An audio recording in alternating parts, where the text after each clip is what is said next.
Right now on WIS at 5, one of our largest hospital systems in South Carolina, MUSC, sitting down with WIS tonight to talk about the important work being done across the Palmetto State. Officials are also highlighting what you can expect for the rest of the year when it comes to health care here in South Carolina. We're delighted to have back in our studio live with us today the CEO of MUSC Health, Dr. Patrick McCauley, and MUSC's president, Dr. David Cole. Gentlemen, good to see you. Thank you so much for being here. Absolutely. Thank you for having us. Thanks for having us again. Dr. Cole, I want to start kind of the business side of this. You've spent a lot of time over at the State House. A lot of people may not make the connection between health care and pushing for legislative priorities at the State House, how that impacts health care for families across our state. What are some of the big issues that you're needing help with in terms of lawmakers and support here in South Carolina?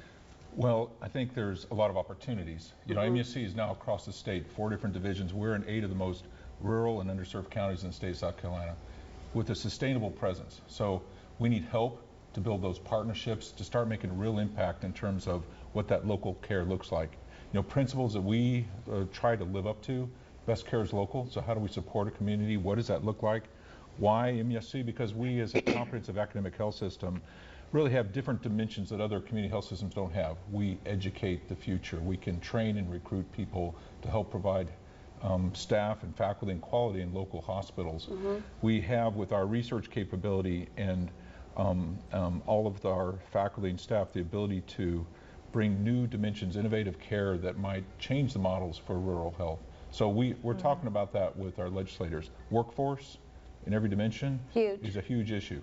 Yeah. Everybody focuses on nursing, which is appropriate, but physician shortages, everything tech. You know, so as an example, we just had some conversation today about partnering with the technical schools to help identify increased awareness, increased opportunity, and increased pipelines, because we need every dimension of tech. If you think about it, farm tech, surgery techs, lab techs, every dimension. Right. So we see a lot of huge opportunities. In our state. Outstanding. You touched on it a little bit, and I have to ask this personally, being from a rural area of Clarendon County. When you talk about rural hospitals, I think about the financial pressures that some of the rural hospitals are put under. Give us more detail on how MUSC is helping to bridge the gap with access, because sometimes folks have to drive so far to even get health care. Absolutely. And I think the first thing is getting the local facility stabilized, working with the community.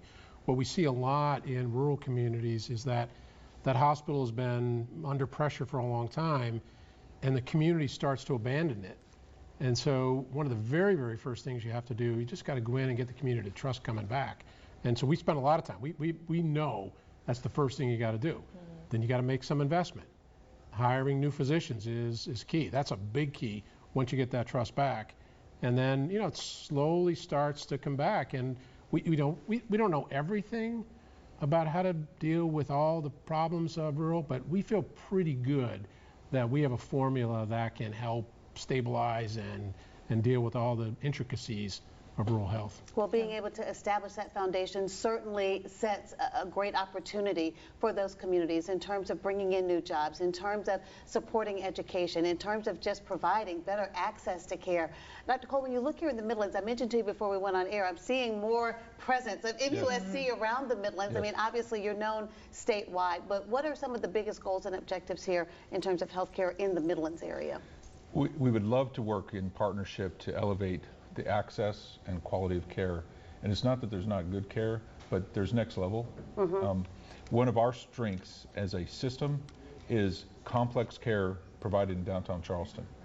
You know, so downtown Charleston is overrun in terms of we don't have access, we don't have patient beds. So when I say that we want best local care, we actually want people to have the confidence and ability to have best quality care in their local communities and have the relationships so that if somebody needs a higher level of care, a transplant or something of that nature, that they actually can get to us in a timely manner. So it's a larger sort of perspective as a system and things we're trying to do. And I would emphasize that that's got to be with partners.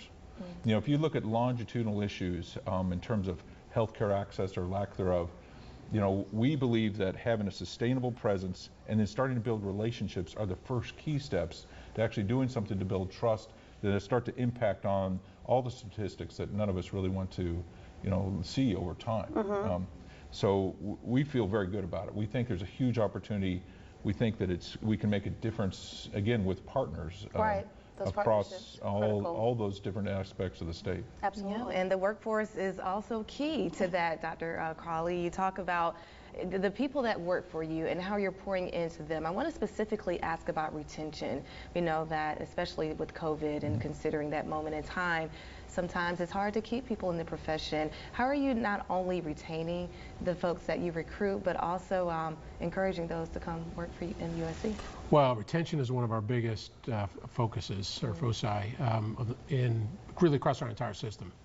It starts with, first of all, making sure that that's a job that somebody likes and wants. So you have to find out, what that individual wants and make sure that's a fit. Good leadership is another thing. Making sure that leader and those people on the front lines feel good together. Pay is always a component of it.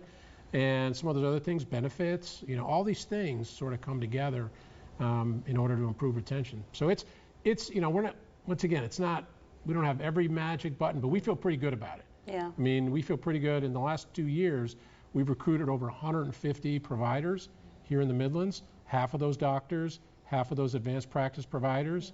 We've recruited hundreds of new nurses, and we're going to keep at it, and until we get to a point that we don't feel we need to do it anymore. But we feel pretty good. We got some new programs happening, and some good training and development. Yeah. oh, Absolutely. absolutely. Some of that we'll do ourselves. Some of that we'll do, as Dr. Cole pointed out, we'll do that in partnership with others.